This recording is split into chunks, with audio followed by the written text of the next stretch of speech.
దొంగరాముడు హాయిగా జేబులు కొట్టుకుంటూ 3 జేబులు 6 పరసలుగా ఉండే నీ బ్రతుకు ఇలా తెల్లవారిందిరా. పైగా కాకి డ్రెస్ ఒకటి అస్తమానం పోలీసులు జ్ఞాపకం రావడానికి. I'm very sorry for you man. నువ్వు ఆఫీసులో చేయవలసిన పనులేమిటో చెప్తాను. చెప్పండి బాబు. నో బాబు అండ్ గీబు, యు మస్ట్ సే బాస్. అలాగే బాస్. Good, very good. నాకేమైనా ఫోన్స్ వస్తే అవి ఎక్కడి నుంచి వచ్చినాయో నాకు చెప్తూ ఉండాలి. ఎవరైనా క్లయింట్స్ వస్తే మర్యాదగా వాళ్ళని కూర్చోబెట్టి వాళ్ళ వివరాలన్నీ కూడా నాకు చెప్తూ ఉండాలి. నీకు టైప్ వచ్చున్నావు గనక నేను అవసరం వచ్చినప్పుడు చెప్పిన విషయాలన్నీ కూడా టైప్ చేస్తూ ఉండాలి. ఓకే? అది నీ సీట్, వెళ్ళి కూర్చో. సరే, ఇది ఆఫీస్ టైంలో పని, మరి ఆఫీస్ టైం కానప్పుడు?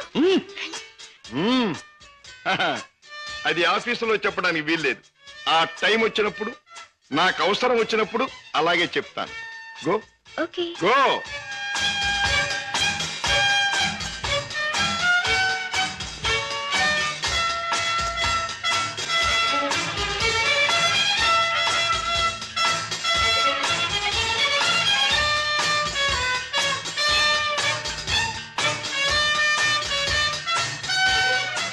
As per the proceedings and dictations of the court, it has been clearly understood that... Hello? Hi, Kishore! Congratulations, congratulations! నాకు మేనల్లుడు పుట్టాడు. ఇప్పుడే వచ్చేస్తున్నాను. Okay okay. ఒరే అల్లుడు, మేనల్లుడు, నా ముద్దుల మేనల్లుడు. ఇదిగోరా, నువ్వు వాడుకోవడానికి బొమ్మ తెచ్చాను. పోనీ టైల్. ఇదిగో రైలు ఎక్కి ఎక్కడికైనా వెళ్ళిపోవచ్చు. చూసావా పద్మ, అల్లుడికి ఆడుకునే వయసు రాకుండానే ఎన్ని బొమ్మలు తీసుకొచ్చాడు మీ అన్నయ్య. అన్నయ్య, ఏమిటమ్మా నువ్వు అసలు వాడికి ఇవ్వాల్సింది ఇవి కావు. మరిచ్చేది ఏమిటో చెప్పమ్మా. ఎంత కష్టపడైనా సరే తీసుకొస్తాను. ఒక బుల్లి పెళ్ళాన్ని. పెళ్ళాన్నా? అన్నయ్య, ఏమిటమ్మా? డాడీ ఊళ్ళో లేరా? ఆయన సంగతి నీకు తెలుసు కదమ్మా. ఏదో లాంగ్ టూర్ కానీ స్టేట్స్ కు వెళ్ళారు. తాతగారు అయ్యారని నేనే టెలిఫోన్ లో చెప్పాను. ఓకే అమ్మ, టైం అయింది, వస్తాను. కిషోర్, నా చెల్లెలి కాపురాన్ని చూస్తుంటే నాకెంతో ఆనందంగా ఉంది. ప్రేమించే భర్త, ముద్దొచ్చే బిడ్డ, చక్కని ఇల్లు, ఇంతకంటే ఏం కావాలి? నువ్వు పూల్లో పెట్టి చూసుకుంటున్నావని కూడా తెలిసింది. I'm really very very happy. బావా, పద్మం చేసుకున్నాక నా జీవితంలో పెద్ద మార్పు వచ్చింది. ఆస్తి, అంతస్తు అన్నీ పెరిగాయి. గుడ్ కిషోర్, పుట్టిన బిడ్డ వల్ల కూడా నీకు మరింత అదృష్టం కలిసి రావాలి. I wish you all the best. పెద్దయ్య గారు, పద్మమ్మకి మగబిడ్డ పుట్టాడు. తెలుసు, తాజా ఫోన్లో చెప్పాడు. బుల్లిబాబు ఎంతో ముద్దుగా ఉన్నాడు పెద్దయ్య గారు. పద్మమ్మ బాబుకి మీ పేరే పెట్టుకుంది. అవునయ్య గారు, మీరెక్కడున్నా ఆ పసివాడిలో మిమ్మల్ని చూసుకోవచ్చని మీ పేరే పెట్టిందిట. రామయ్య, అయ్యా, ఇదిగో ఈ డబ్బుతో బాబు కావాల్సినవన్నీ కొని తీసుకెళ్ళు. అలాగేనయ్యా. ఇదిగో తాతయ్య పంపించాడని చెప్పు. అలాగేనయ్యా.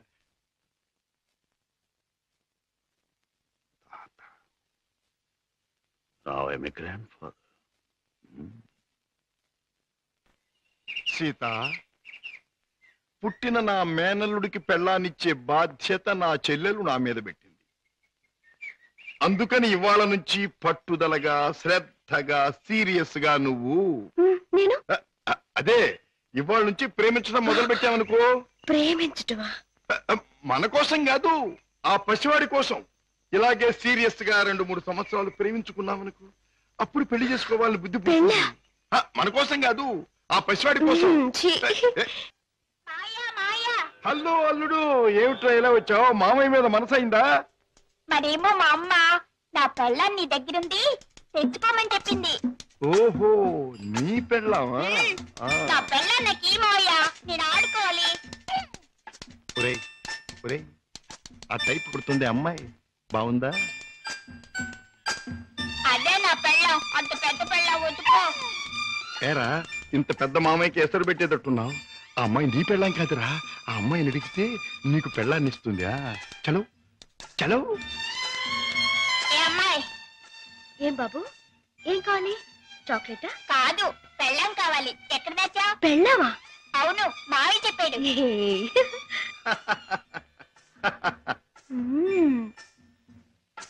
అమ్మా, అమ్మమ్మమ్మమ్మమ్మా, అబ్బా, అయ్యో. ఏం బే బాబాయ్ కుంటున్నావు?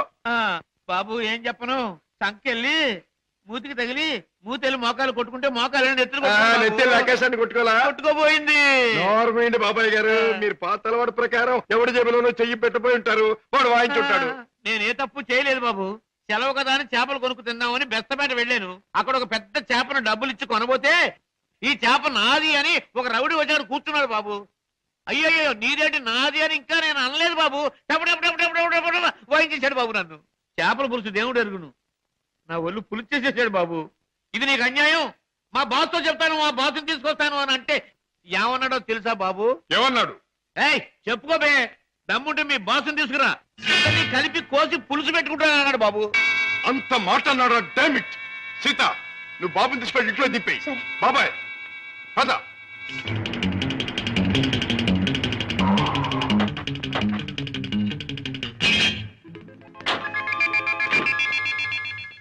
అక్కడే సార్ వాడు నన్ను పట్టు కొట్టింది. పద. సార్ సార్ సార్ నాకు భయంగా ఉంది సార్, నేను కారులో ఉంటాను సార్. నేను వింటున్నాను కదరా, పద.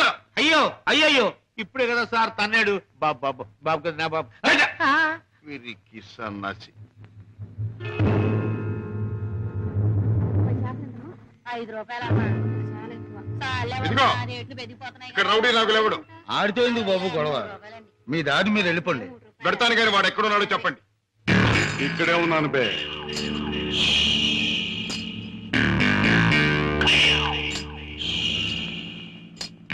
నువ్వే నా నాగులు? అనే అనుకుంటున్నాను బే. బే, ఇది నీకు అలవాటా బే? ఆ? అన్యాయంగా మనుషుల్ని కొట్టడం నేరమని నీకు తెలుసా? పేద రీతులు నాతో చెప్పక. నేను చేసిన పని నాకు న్యాయమే అనిపిస్తుంది. న్యాయం అని నీ ఇష్టం వచ్చినట్లు ప్రవర్తిస్తే చట్టం శిక్షిస్తుంది. చట్టం, శిక్ష, నేరం ఇవన్నీ మనకు అనవసరం. సముద్రం లాంటి ఈ పేటలో మనం తిమింగలం. దమ్ముంటే తెలుసుకున్నారా? లేకపోతే నోరు మూసు తలంచూపో. అంతేగాని ఈ నాగులుగాడి దగ్గరకు వచ్చి రూల్స్ గిల్స్ అంటే తల మీద బొమ్మిడలు ఏం చేయగలరు. మన గురించి కావాలంటే ఈ పేటలో అయ్యే సన్నాసి నేను అడుగు.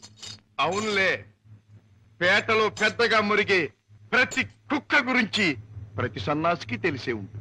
మాటలతో నన్ను రెచ్చగొట్టకు. బొస్సు కొట్టేయగలను. కొట్టక కూరలు పీకేయగలను. అంత మునగడివా?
నాగులు, ఇతనెవరో తెలుసా? నా కన్న కొడుకు, నా ప్రాణానికి ప్రాణం. ఈ బాబు గారు మీ అబ్బాయా? నాకు నిజంగా తెలియదు బాబు. తెలుసుంటే చేయెత్తబోదును, మాట తొలగపోదును. నన్ను మన్నించండి బాబు. ఏం నాన్నగారు, ఈ నాగులు మీకు తెలుసా? తెలుసు అంటే మీ నాన్నగారు నాకు తెలియపోటేంటి బాబు. ఒకప్పుడు జ్ఞానంలో చిక్కున్న చేపలాంటి నన్ను బయటికి లాగి తిన్నెట్టి బతికించారు. ఇది నాకు దేవుడితో సమానం బాబు గారు. రాజా పెడదాం పద. రాజాబాబు, ఏ నాగులు? ఇక నుంచి ఈ నాగులు మీ నమ్మిన పంట అనుకోండి. కట్టం వచ్చినా కన్నీరు వచ్చినా ఈ నాగులున్నాడనే సంగతి మాత్రం మర్చిపోకండి బాబు. నాగులు, ఇక నుంచి అమాయకుల మీద చేసుకోవటం మాని కష్టపడి సంపాదించి బ్రతకటం నేర్చు. అలాగే బాబు. కమాన్.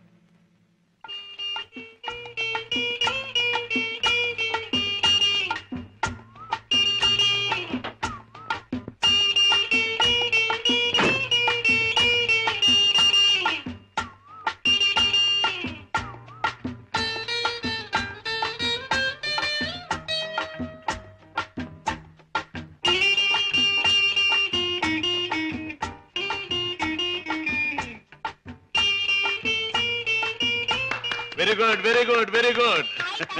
నాతో డాన్స్ చేస్తావా? నీతో పోటీ చేస్తే నేను ఓడిపోవడం ఖాయం రా. కింద పడేస్తావు. దింపు తాతయ్య. నువ్వు ముద్దిస్తే గాని దింపనరా. చీ, ముద్దివ్వడానికి నువ్వే ఆడపిల్లవా? ఓరు, నీతో మాటల్లో పోటీ చేసినా ఓడిపోవడం ఖాయం రా. రామయ్య బాబు, పద్మ వచ్చిందా? ఏంటది మీ ఆరోగ్యం? అది బాగానే ఉందమ్మా. పద్మ, మీ కాపురాన్ని గురించి ఎప్పటికప్పుడు వింటూనే ఉన్నాను. కిషోర్ పట్టుదలకి ప్రయోజకత్వానికి చాలా ఆనందిస్తున్నానమ్మా. తాత, నువ్వు కథ చెప్తానన్నావు, చెప్పవా? ఓహోహో అన్నాను కదూ. అవును రోయ్, చెప్తాను.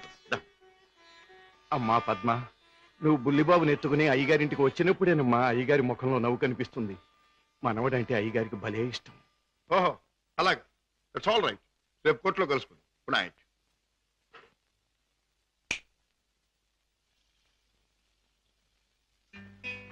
డాడీ ఇలా వచ్చారేమిటి? అయిపోతున్న వయస్సు, అలసిపోయిన మనస్సు మనిషికి గమ్యం దగ్గర పడుతుందని తెలియజేస్తాయి కదా. అలాంటప్పుడు మిగిలిపోయిన కోరికలన్నీ త్వరగా తీర్చుకోవాలని ఆశపడతాడు మనిషి. It's natural. అవునా? మీ మనసులో ఉన్న కోరిక ఏమిటి? రాజా, చీకట్లో ఒక చిన్న దీపం ఎంత వెలుగునిస్తుందో, ముసలితనంలో ఒక పసివాడు తాత అని పిలిస్తే అంత ఆనందం కలుగుతుంది. కళ్ళకు వాడంత వెలుగవుతాడు అని రామయ్య తరచూ చెబుతుంటాడు. అప్పుడు మీరేమనేవారు? నేనా? నిజమేనని ఒప్పుకునేవాడిని. రాజా, అనుక్షణం బిజినెస్ వ్యవహారాల్లో పడి కన్నబిడ్డలకు జరపవలసిన ముద్దు ముచ్చట్లు మర్చిపోతున్నానేమో అనిపిస్తుంది. అందుకే పద్మ తన పెళ్లి తాను చేసుకుంది. ఆ పెళ్లి కళ్ళారా చూసి అదృష్టం పోగొట్టుకున్నాను. కానీ రాజా, నీ విషయంలో మాత్రం అలా జరగదు. నీ మనసులో ఎవరైనా ఉంటే చెప్పు, నేను అభ్యంతర పెట్టను. మనస్ఫూర్తిగా ఒప్పుకుని దీవిస్తాను. Thank you daddy, thank you. Good night. Good night. అవును బాస్, ఆ రంగయ్యని మీరు ఎలాగైనా రక్షించాలి. అసలు ఆ రంగయ్య ఎవరు? మా ఇంటి దగ్గర ఉండే టాక్సీ డ్రైవర్. మనిషి ఎంతో మంచివాడు, అమాయకుడు. చెయ్యని నేరానికి అన్యాయంగా జైలు పాలయ్యాడు. అతని మీద ఆధారపడ్డ అతని కుటుంబం అంతా చాలా బాధపడుతున్నారు. బాస్, మీరు ఎలాగైనా రక్షిస్తే వాళ్ళ కుటుంబానికి సాయం చేసిన వాళ్ళు అవుతారు. అలాగే సీత, ఈ కేసు నేను టేకప్ చేస్తాను. నేరస్తుల్ని శిక్షించడమే కాదు, అమాయకుల్ని రక్షించడం కూడా న్యాయవాదుల బాధ్యత, కర్తవ్యం. It's my duty. రంగయ్య, తప్పు చేయని వాడు దేనికి భయపడక్కర్లేదు. నీకు జరిగింది ఏమిటో చెప్పు. చెబుతాను బాబు, చెబుతాను. బెస్తపేటలో ట్యాక్సీ పెట్టి కూర్చున్నాను. ఇంతలో ఓ పెద్ద మనిషి చేపల గంప డిక్కీలో పెట్టించి ట్యాక్సీ ఎక్కి కూర్చున్నాడు.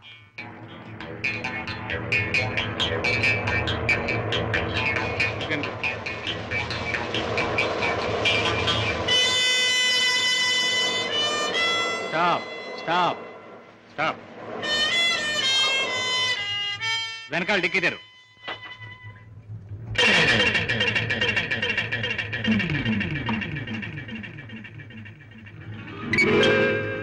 ఈ చేపల గంప ఎవరిది? నాది కాదు సార్, ట్యాక్సీలో వచ్చిన వారిదండి. అలాగా.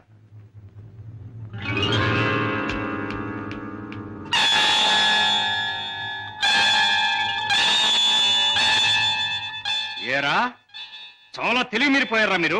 నాకేం తెలియదు సార్, ట్యాక్సీలో ఉన్న పెద్ద మనిషిదేనండి. ట్యాక్సీలు ఎవరు లేరు సార్. దొంగ వెధవ, పోలీసులు కళ్ళు కప్పి బంగారం రవాణా చేస్తావా? పట్టుబడగానే లేని పెద్ద మనిషి పేరు చెబుతావా? నీ సంగతి, నీ ముఠా సంగతి తెలుస్తాను. అలా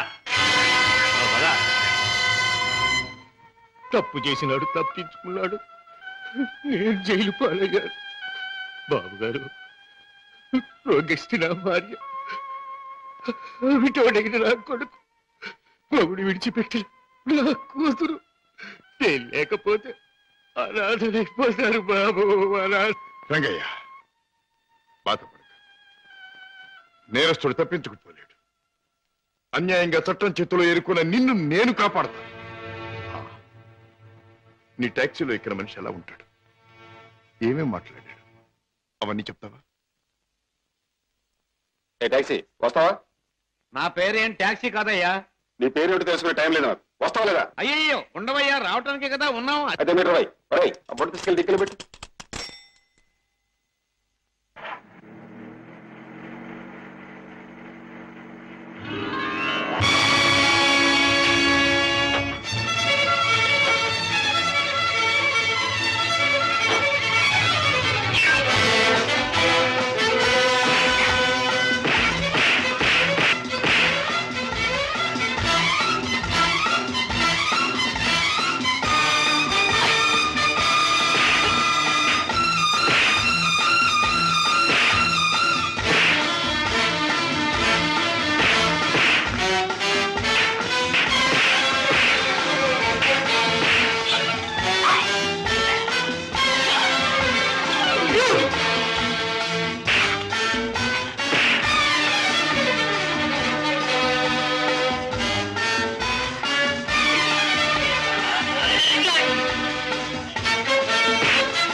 నీలాంటి దేశద్రోహులు చట్టం నుంచి తప్పించుకోలేరు. నీలాంటి దుర్మార్గులు ఈ స్మగ్లింగ్ నేరాలు చేస్తూ ఉంటే పాప అమాయకులు శిక్షించబడుతున్నారు. నువ్వు చేసిన వెధోపరికి పాప టాక్సీ డ్రైవర్ జైలు పాలయ్యాడు. పెద్ద దేశభక్తునంటూ నేరస్తులను పట్టుకుంటాను, దేశద్రోహులు శిక్షిస్తానని కబుర్లు చెప్పే నీ ఇంట్లోనే ఉన్న పెద్ద దేశద్రోహి. మీ నాన్న ఒక పెద్ద స్మగ్లర్ చేస్తాం. దొంగ రాస్కెల్. మా నాన్న స్మగ్లరా?